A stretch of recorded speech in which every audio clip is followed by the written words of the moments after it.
preparation, which often takes up to 9 months, but here only a few seconds. And then the packing, the getting ready to leave from our Cambridgeshire home. The idea of this film is to give a sense of the experience of fieldwork. It's not a model. This is not a typical fieldwork, and we're not trying to teach you how to do fieldwork, just to get an idea of some of the emotions and ideas that are encountered when you go to another culture. So we fly across to India and then across to Kathmandu in central Nepal, arriving over the mountains and the rice fields. The city of Kathmandu, vastly expanding and now bustling and busy and quite polluted at about 6,000 feet altitude. Already time is beginning to slow down, though the streets are filled with fairly ramshackle cars and a lot of pollution. We spend 2 or 3 days characteristically in Kathmandu, visiting friends, meeting people, talking, relaxing, staying often in a hotel, and then drive back to the airport to catch the plane across to the smaller town of Pokhara by a local airline.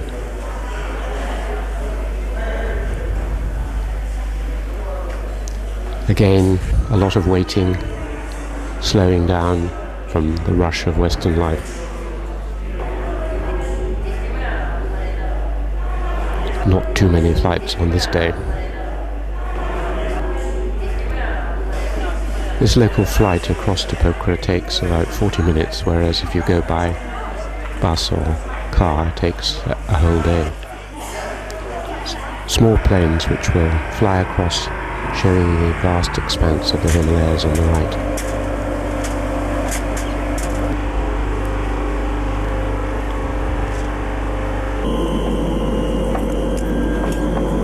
Taking off from Kathmandu, and then across the rugged and deforested lower Himalayas.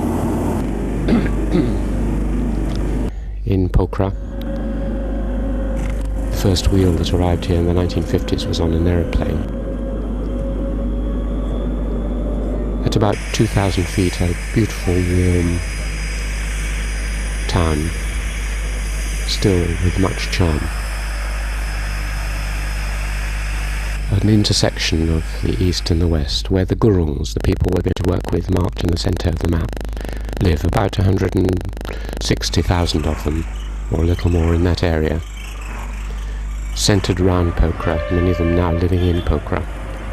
Pokhara itself very busy, full of taxis, full of buses, but now rather denuded of tourists because of the political situation. A mixture of the old town, the old markets, and the new supermarkets. Electricity, medicine, doctors, videos, all this in a rush in the last 15-20 years. And even the Rover's Return pub.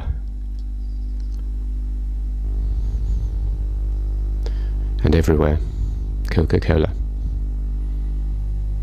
The old hippie world still remaining slightly, and their hotels, one of which we stay in, Hotel Sakura. Every year we stay here in the top of this hotel and look out on this view of the mountains behind the hotel, where we will be walking shortly. But before that, because we've been 16, 17 times, we have family and friends, and here I'm dancing with my younger sister at a housewarming party. We go through a layer of relatives and friends and catch up on local news and gossip and enjoy ourselves for 2 or 3 days before we go on up to the village. There we meet my older sister, and on the right my sister-in-law, my adopted father, Lieutenant Bowen Singh Gurung, his younger relatives playing in his courtyard, including Prem Kumari at the back, on the right, the girl who will feature a lot in this film. She is my sister Dilmaya's daughter, adopted sister. So we check the local census. We're doing a study of the town Gurungs as well as the village Gurungs. So these children aren't related.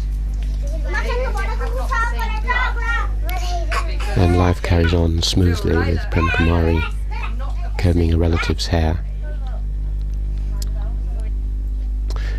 And then after a few days we set off in a jeep up this bumpy road for Tak, the Gurung village, consisting of about 500 people in the central village, where these Tibeto-Burman peoples who live on the top of the hills and who I've been working with since 1968 live. It's a very rough road, and previously one had to walk it. It took 3 or 4 hours just up to the top of this valley walking. But now one can come this far, but this is as far as the jeep goes, and it's now a 3 or 4 hour walk up a steep mountainside to the village. Our goods are being carried by a porter and our brother-in-law, and we're being accompanied by my aunt, elderly lady in her 70s, up through a beautiful valley, stopping at a tea house for refreshments, back and forth over the river. Gradually the noise, the hurry, the rush of civilization dropping away, and travelling back in time and space to a pre-wheel, pre-electricity, pre-sanitation world. Up through beautiful butterflies and birds and the sound of crickets. Resting as we climb up, sometimes to give a little bit of medicine for someone with a headache, and then walking and walking. I've walked this up and down to 3,000 feet about between 50 and 100 times in my life. Know every step.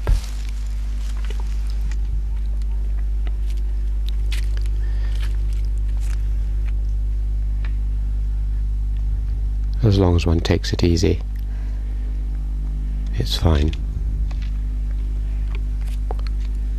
And a chance to wonder about what will meet one when we reach the village. Another stop. We're very hot and thirsty, so a tangerine is very welcome.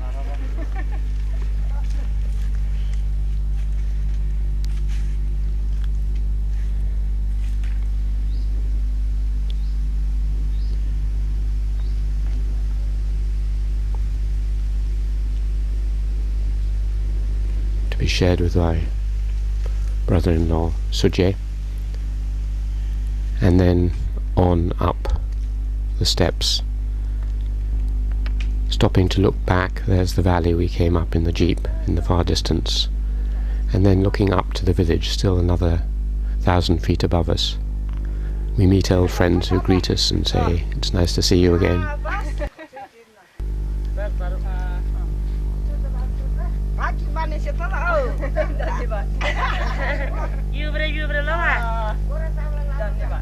And then walk on up to the ridge just below the village. A last tea house for refreshments before the final steep climb up that ridge. The Gurungs tend to live on the top of ridges. This is at about 5,000 feet, and practice agriculture down these very, very steep slopes.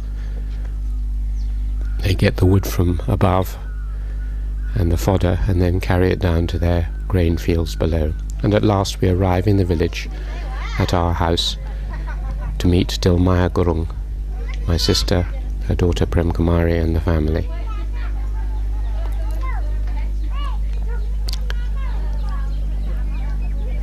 So we've arrived.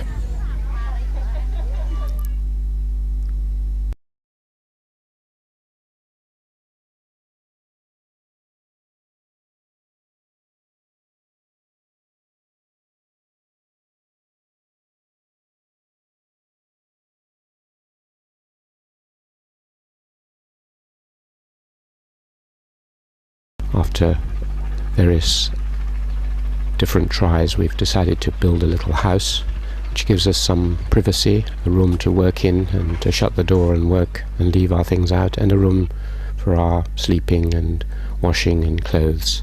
Just 2 rooms above a buffalo stall. Just enough privacy, and yet it's placed in a courtyard, so we overlap with the family we live with, Dilmaya's family. That combines privacy and sharing in a reasonable way, because the sharing takes away much of the burden of living, the washing up, the cooking, the cleaning of the house and so on. Dilmaya helps with many of these things.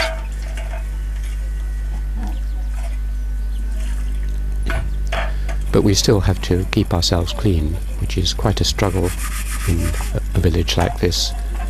There's no hot water, no washing machines. The water comes intermittently from this pipe. We have to boil all the water, of course, or filter it, because it's very highly polluted, and one would get dysentery immediately if one drank it cold. And they had to spend an enormous amount of time, originally on my first fieldwork, over an hour a day fetching water. And we eat with the family, morning and evening. This is a very important time for the field anthropologist, talking in a relaxed way, working out what's going to happen in the day, what has happened in the day, commenting, gossiping in the intimacy of the family. And of course, sharing food, which is a very strong form of communication. Filming my sister Dilmaya is a very intimate act. When eating is a private activity. Women eat after the men. And she's a bit shy about being filmed, but because of our relationship, she allows it. You'll see a lot of women, not just Dilmaya, not just Sarah, my wife, because most of the men have gone away to work either in the British Army, the Gurkhas, or the Indian Gurkhas, or as wage labourers. Here there's the problem of toilets. You can waste an awful lot of time trying to go off, as I did in my first fieldwork, and find a hedge and a field.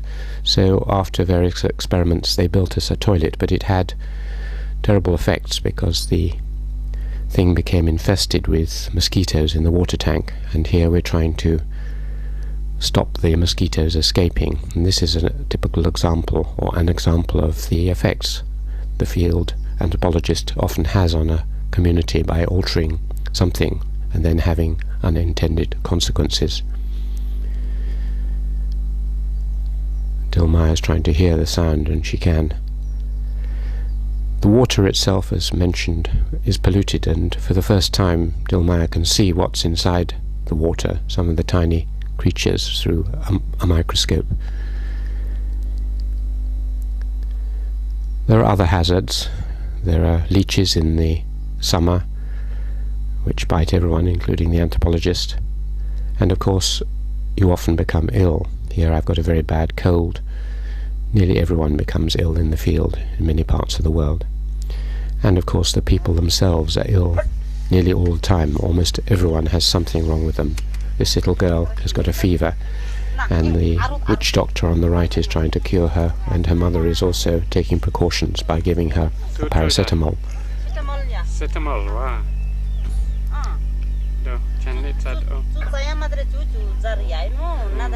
When the anthropologist pulls a ligament in his finger, he consults the witch doctor, who says a spell over it. And by taking local practitioners seriously like this, it adds to the rapport with the people in the village.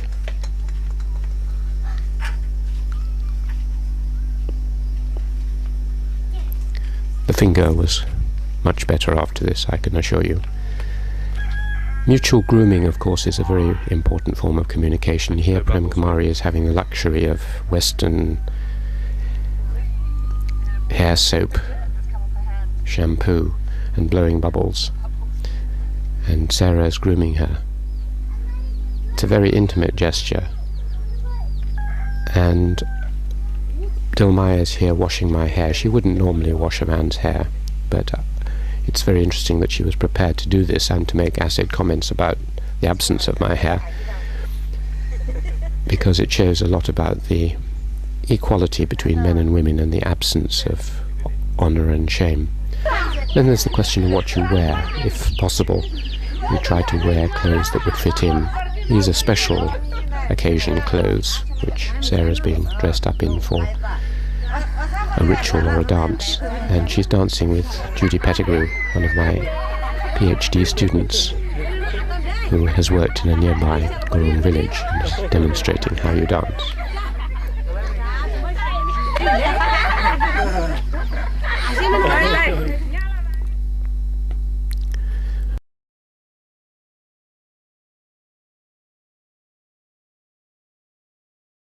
That's not just language, but the whole body. Communication with children is often the easiest to start with, tickling them, trying to distract you, all done with the body, really. Children are used to the difficulties of communication with adults, and a lot of it is physical. They also tend to have much more time for teaching the anthropologist. And so here Prem Kumari is teaching Sarah the names of the different fingers: father finger, mother finger, brother finger, sister finger. And the children themselves, of course, are at school, so they're being taught, and they also get pleasure in teaching others. Here they're teaching Sarah how to pronounce Nepali letters.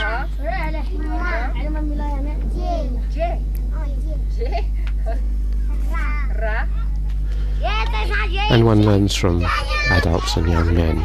Here, an ex-Gurkha officer is teaching Sarah Nepali. The most difficult thing, though, is actually practicing it and going out and having the courage, when you know hardly any of the language, to speak to people. And Sarah's trying out her few words on a friend who's just had a baby. And at a wedding, trying out talking to a young lady who shows the difficulty. She half understands, looks round, says what she's saying, "Ah, yes," and then again looks rather embarrassed at not being able to understand.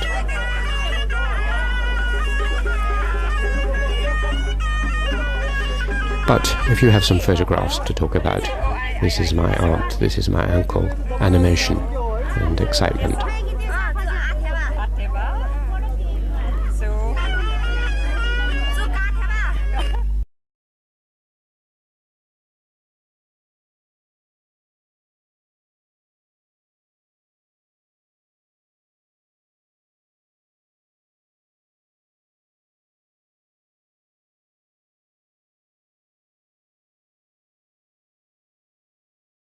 Joining in what the culture is involved with. And here we see participation in agriculture. Of course, this is staged, or we only do a little bit of this kind of activity. We don't spend our whole time working on the agricultural stages of production, but by doing this you learn how very difficult simple looking things are, how to bend a back, how to hoe a field. Just a few minutes of doing this shows you the tedium, the boredom, the exhaustion in the heat that they have to endure hour after hour, and you begin to understand why many people in these very difficult circumstances want to leave the villages now they see opportunities elsewhere. But also their skill and crafts and hard work and organisation become apparent when you try and do it yourself. Even simple looking things like dropping maize seeds into a furrow. Sarah several times had to stop and pick up the seeds because she'd put them in the wrong place. And even more tricky, trying to plough. Not even the turning on these narrow terraces, but just keeping a straight line is beyond me. I don't know how to address the oxen in the local language, though I'm trying, and I keep having to pick up the plough because it goes askew, and that obviously is useless.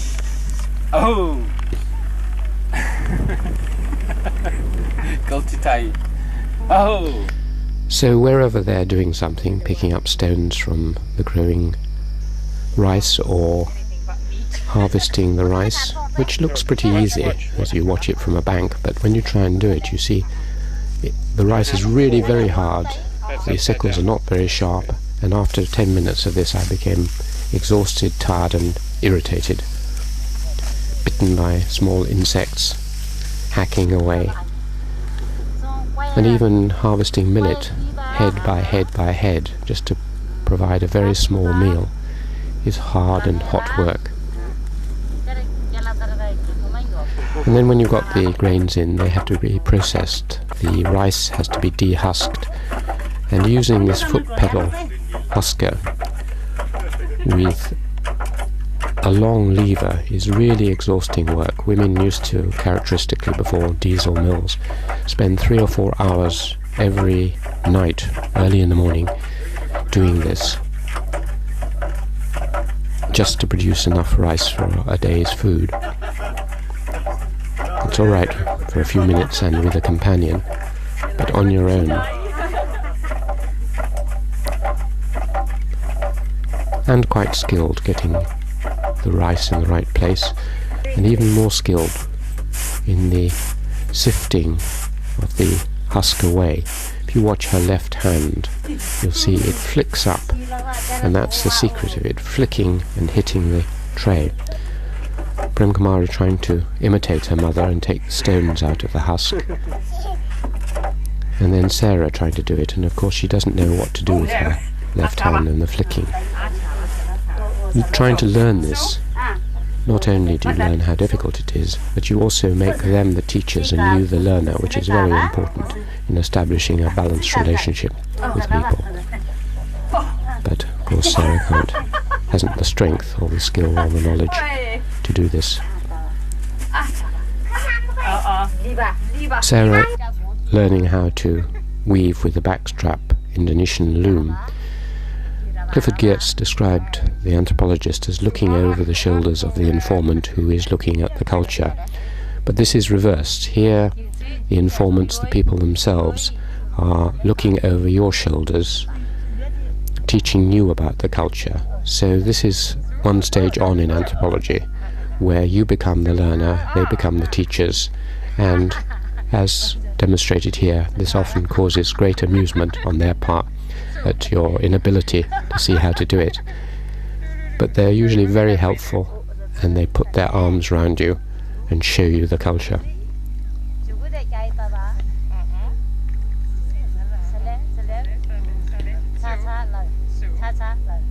Shake it up and down. Shake it up. Of course, when they're doing other things, we sometimes help, like when they're loading up the wood for the long monsoon period. And then they have to carry these huge bundles, often more than their own weight, 4 or 5 times in a day down to the village. It was this that finally probably helped to kill Dilmaya at the age of 42. She'd spent a day doing this in 1995, came down, and in the evening after cooking she suddenly gave a couple of deep sighs and died of a heart attack. It's a terribly grueling life.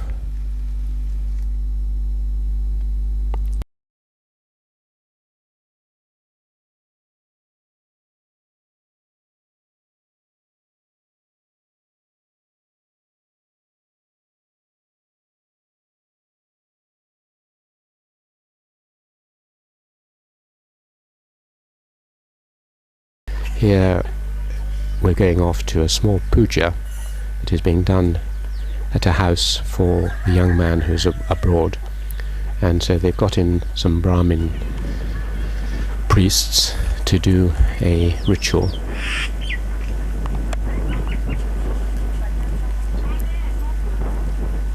We were rather nervous about photographing, being a religious occasion, but they said no, they were chatting away, and they said no problem, just photograph if you want to. What's going on doesn't really interest them terribly, and most people wouldn't be able to explain what is happening, so the priest is explaining what you do. Some of the gestures are familiar, but it's basically a social gathering with a ritual going on in the background.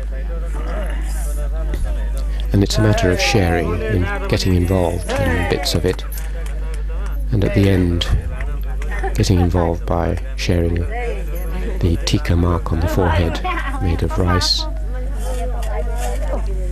One has to just suspend whatever disbelief one has and religious principles, because you can combine religions in this area.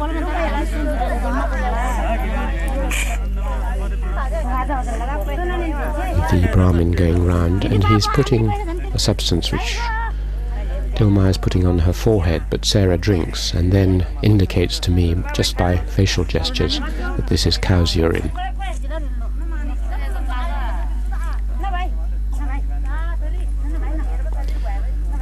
And finally, the women, and again it's all women, the men away in the fields or abroad, the women go off with bits of food for their families. On you go.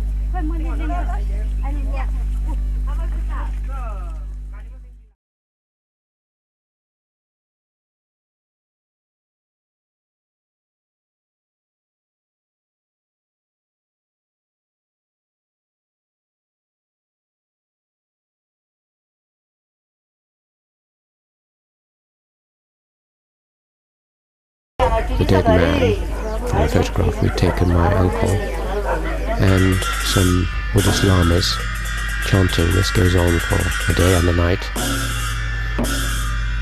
It is very repetitive. Most people don't understand what's going on. There we see the old widow behind the 108 lights. And it can be extremely boring. Many rituals, particularly if you've seen them once or twice, become boring, and anthropologists have described this.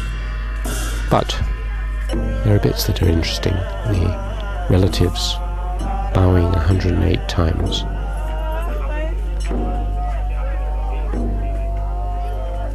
And you can talk to people and ask them what's happening and catch up on information, like my father, Mohan Singh, who's sitting at the back there.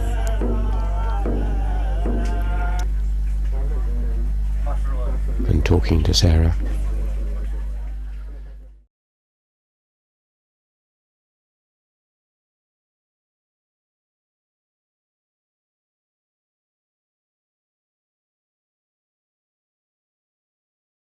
Many ancient rituals and myths have been transmitted from northern China down to this area, and better preserved here than almost anywhere. So here we see in our house a 12-hour shamanic ritual going on. It starts in the middle of the day and goes right on into the middle of the night. Beating, drumming. My brother-in-law goes into trance. Dilma is watching. A huge rice effigy to the gods is made. Watching these things, you can't remain entirely detached. Often you feel quite overcome, frightened, excited, elated. It's all very mysterious. And then you finally, as the family, this rice effigy is swirled over my head, and I'm filming from underneath it.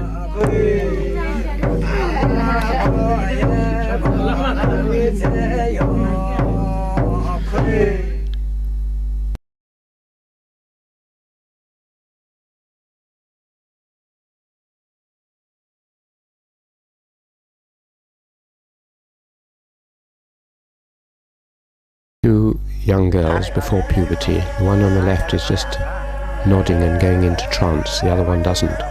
And they dance once a year for 3 whole days in part of the nights. An ancient Hindu myth or story about a king who was reputedly killed and his wife committed suti. They dance this beautiful dance to the chanting of the old men. This is dying out in most Gurung villages, and like the Shamanic film, this is important archival film now. They dance it for the village, but also for us, and here at the end we're sitting. I'm not using a zoom lens, so this girl is really this close to me as I sit and receive her dancing offering.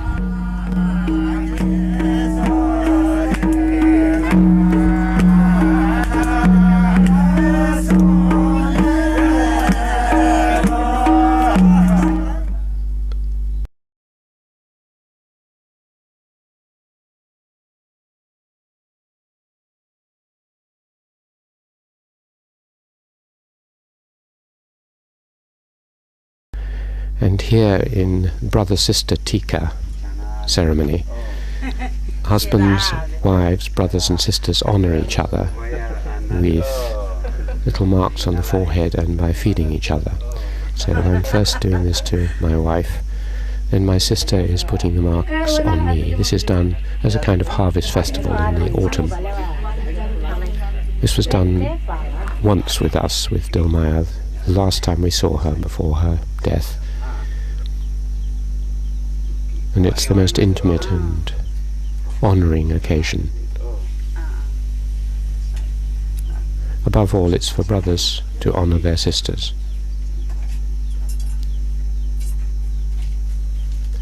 They give them gifts as well as putting the mark on them.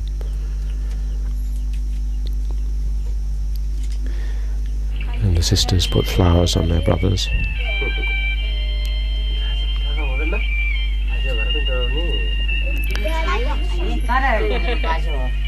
And flower garlands from other relatives who couldn't be there around their necks, for my other sisters.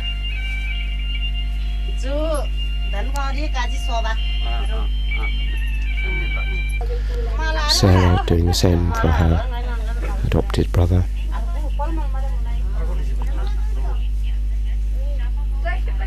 And then the most intimate gesture of all, the feeding, actually putting food into your mouth.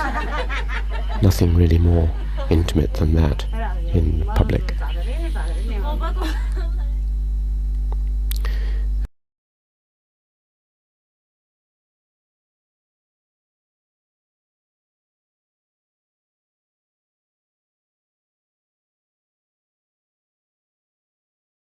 Memorial service for a dead person, and it's Prem Kumari's mother, Dilmaya, we're remembering today, and taking her spirit, which has been wandering since her death in the village, up with the help of all these shamans, up across the mountains to the land of the dead. This goes on for 3 days, 3 nights, and is a huge cathartic event, singing, dancing, drinking, weeping, laughing, which gradually eliminates part of the grief and makes the world seem right. As the brother, of course, I have to be there.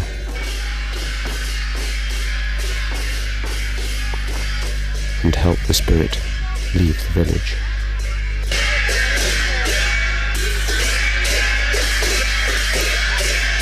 And also my wife and my wife's daughter, Astrid, are there as well. Mostly women who go round in a slow circle, led by the oldest son, Krishna. And then the spirit goes into a sheep, and Sarah washes it, combs it with Dilmaya's comb, shows it itself, or the spirit inside it, in the glass, and then the sheep is fed a lot of food, its neck is cut off, and they examine its insides and find that the food has disappeared, which we actually witnessed and filmed. All the food had gone. And this goes on with many other rituals, and then on the final morning, tired but relieved, all the visitors are given gifts, and the spirit is at ease, and we are at ease. Only the widower is left.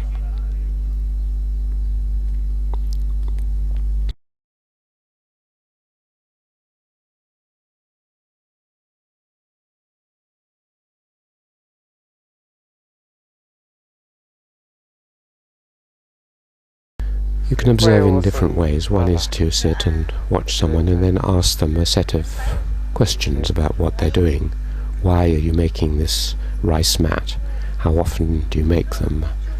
How long do they last? What are they used for? And sometimes, if it's a good relationship, they will ask you questions back. What do you sit on in England? Do you have these things? What do you put on the ground?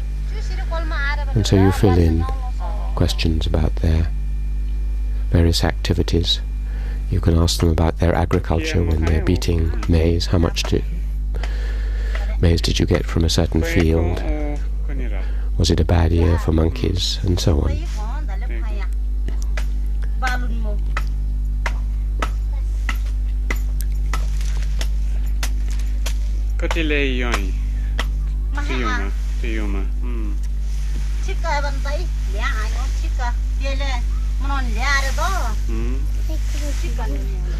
And before complicated rituals, it's very helpful to talk to the shaman here, Yajong Kromje Pochu, very distinguished shaman who is explaining a day-long ritual he'll do, in which he'll fight against witches and do various activities, and he's laying out the structure of the occasion so that we can understand it better.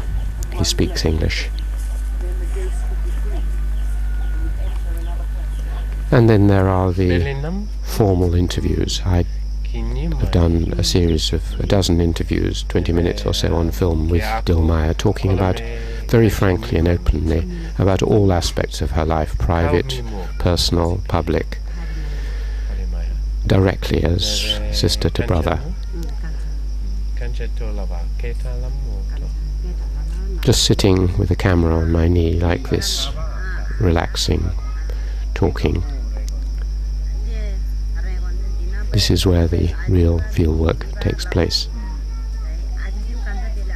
And at the end I thank her, and she's amused and says she's never been filmed like this before. And I suggest she looks through the camera lens at me and sees what I've been filming. This is what she saw. I'm going through a few more questions with her. And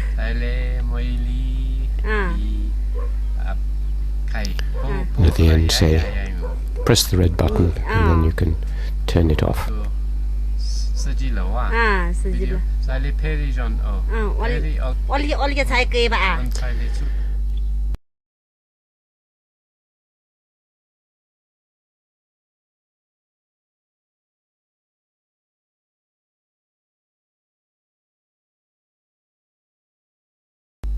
The most important part of the methodology in the field. We record everything in small notebooks. We sit talking to groups of people or single individuals and jot down the gist of their answers there. Just headings, just notes, which will be expanded later into the fieldwork diary. Just a tiny notebook which is not obtrusive and which, if lost, doesn't matter too much because there are lots of them. Trying to look at something and understand it, asking people what's happening.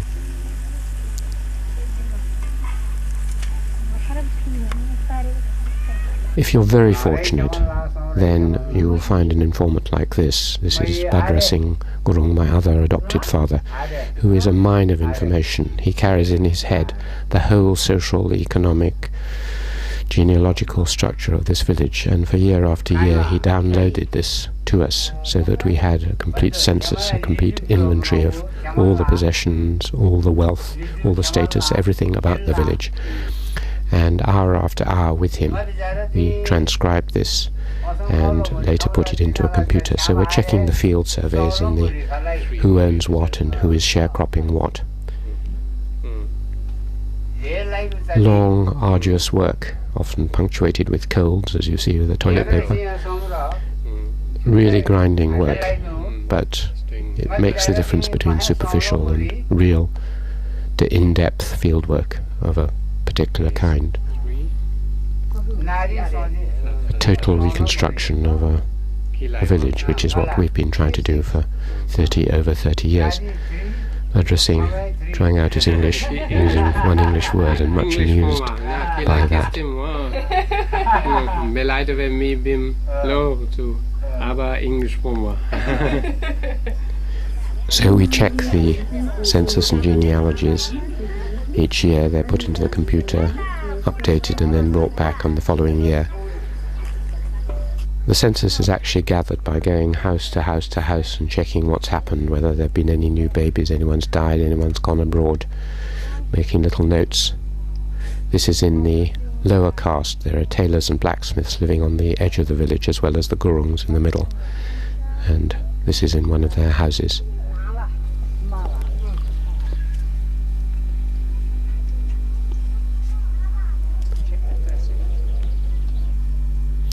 And then collating it all. A great jigsaw puzzle which Sarah mainly sorts out. Getting it all interrelated, often working with informants. This is the old man's son, who's now in Hong Kong and who speaks good English, and he's explaining what's happened in a certain household. Ah, yes. Let's have a look. We've got House 91.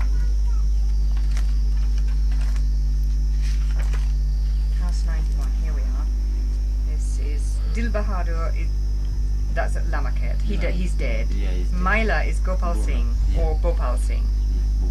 Bhopal. Is it Maila? Maila. So Maila.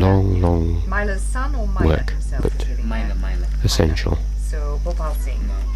for this kind of classical community study, Ah, so he's built historical over there. community study, fieldwork.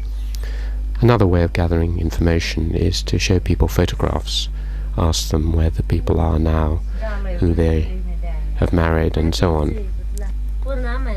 Here we see some tailors and gurungs mixed together, showing the caste system is not very strict in this area. The ones on the left are tailors, and the others are gurungs. Balakrishna. Ah, Shem. And we're being told, oh, so-and-so has gone off to Bombay. Balakrishna Bombay. And a photographic record. We've photographed every person in this village, often several times. They dress up. They like to dress up in their best clothes, as here. And that shows another example of the way in which you distort life a little bit. Often they just go on with their activities, but sometimes they like to dress up, and they often don't like to be filmed or photographed looking scruffy. But here, recording an occasion when some old men came and have a meal with us. The most important of all the recording devices is the fieldwork diary, which has to be written up for an hour or two every day, taking the information from the small diaries, notebooks, and reflecting on it, expanding it, often interrupted by children. It must be done within a few hours of taking the notes, and this diary is kept very carefully in the house so it won't get lost. It shouldn't be carried around, and it's also too large. It obtrudes between you and the people you're talking to. But it is the key document, and we in the end put all this into the computer as well.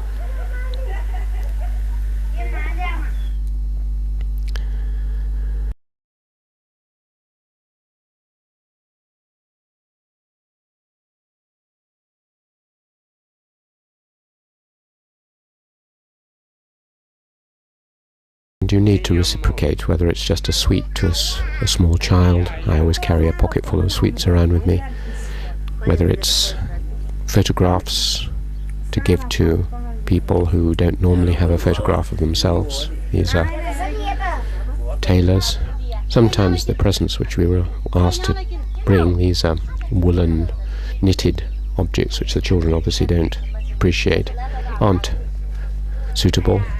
Other times they are very suitable, and this disabled girl doesn't very often get a present of any kind, certainly not a nice jersey. She lives just above our house and has been a friend for many years, so we always try and get her something. which he then wears and keeps her warm for another year.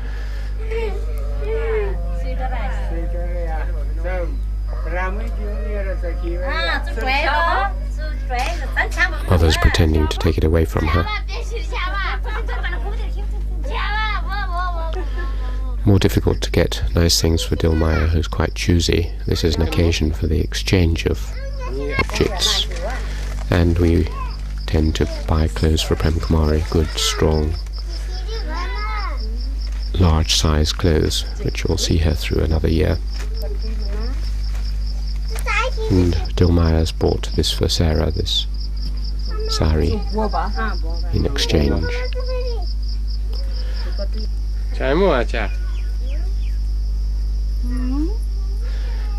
Living with the family, we notice that they don't have many very useful things like pressure cookers for cooking the rice, which saves on fuel, or thermoses to take tea down to the fields when they're working. And it's very little to us, but means a lot to them, so we help them, and occasionally have helped in a much larger way since we're part of the family economy. On this occasion we opened a bank account for Sujay, my brother-in-law, and gave him enough money to buy a reasonable sized field, which would mean that he no longer had to be a poor sharecropper but could have his own field. It's a great privilege to be able to help in this way, but of course dangerous, because people become jealous of a particular family. So it's better to give to the community, and here we've bought a pressure lamp for the women's dance party, who raise money for charity. And we also helped equip and stock a village shop, rice and other things for this shop, community shop, which lasted for 2 or 3 years before it ran out of funds.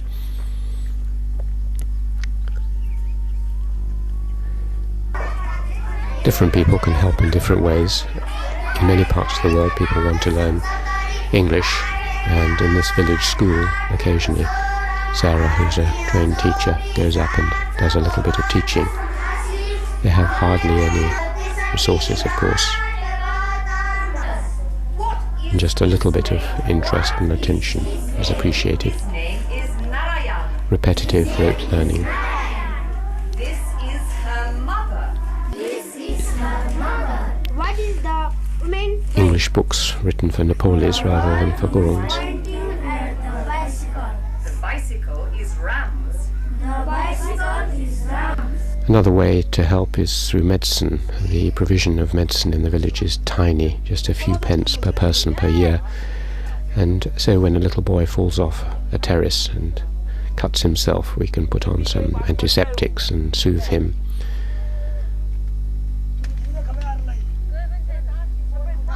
When another little boy sprains his arm, or when a little girl, tailor girl, pours kerosene on her stomach and then lights it, gets a bad burn, we can put some antiseptic on.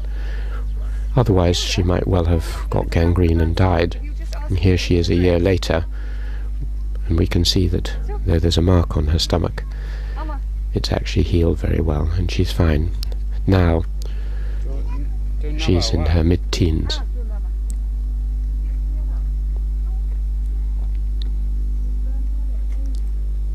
It's a great privilege to be able to, just with a little bit of neosprin on children whose hair is infested and full of sores, to be able to just tap a little bit in, or to teach someone who's lost a baby how to have oral rehydration therapy. This is something which costs us almost nothing, but can alleviate pain in a simple way. So we often leave medicine, we draw diagrams of how you diagnose things, and we teach Dilmaya or her children how to administer a small supply, £10 worth of, £15 worth of medicine, which will last for some months when we're gone. There's no village dispensary. The health post is far away and often doesn't have medicine. Or again, one can reciprocate to the whole community. Kill a buffalo, as we've done here, give sweets to the children, meat to the people who often don't have the chance to eat meat off. more than every few months. And again, reciprocating and joining in with one's family. In Pokhara, we have a whole clan of relatives, hundreds of relatives through our father Bowen Singh. And here we're having a family picnic, which we try to do every time we visit, with games and speeches and, of course, feasting.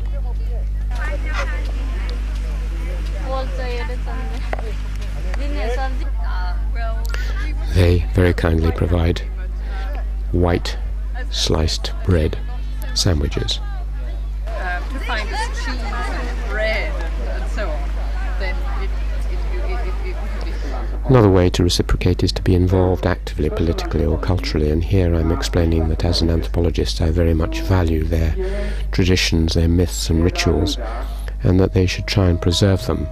After that speech, they were inspired to build, not just that speech, but they were inspired to build this fantastic museum, study centre, ritual centre, which is twice this size now, and preserves much of Gurung culture in it.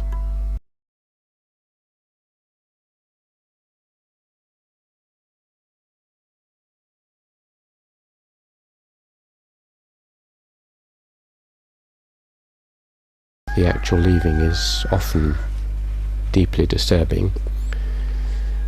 The packing up, the emotion. Dilmaya hardly ever shows emotion, but here she's weeping as we leave. We have a little ritual in the house, Badra Singh, my father, blessing us for the journey.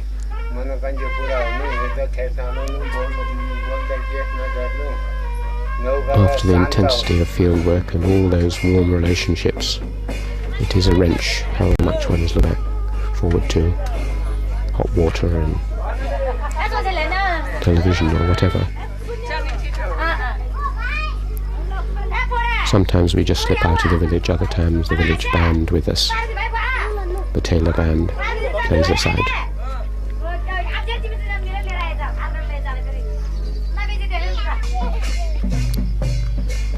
The edges of the village, and then down to the point where they will wave for an hour as we go down the hillside. They're still waving as we disappear. And then back to Pokhara airport to say goodbye to our relatives, my sister, my older sister and my sister-in-law, saying goodbye at Pokhara.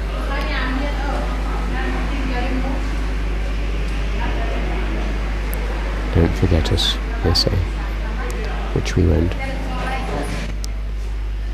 Ever. Because the relationships, if the fieldwork has gone well, are as deep as any that you will have in your life. You're dependent on them, they give a huge amount of themselves, and the quality of the final fieldwork will often depend on that emotional bond, which is particularly deep with such warm and courageous, honest and delightful people as the Gurungs. Sister-in-law saying goodbye to Sarah, who obviously reciprocates, and Bowen Singh himself, British Gurkha lieutenant, reduced to tears. I've known him since 1968, a real friend. And then to Kathmandu and the international flight back to England, back to a different world. Affluent, but in many ways cold. And all there is the remembered village, and then the writing up of the field work, another year trying to reconstruct it in your mind, make sense of it, relive the emotions and the events, and then analyse it and perhaps prepare, if you're lucky, for the next visit.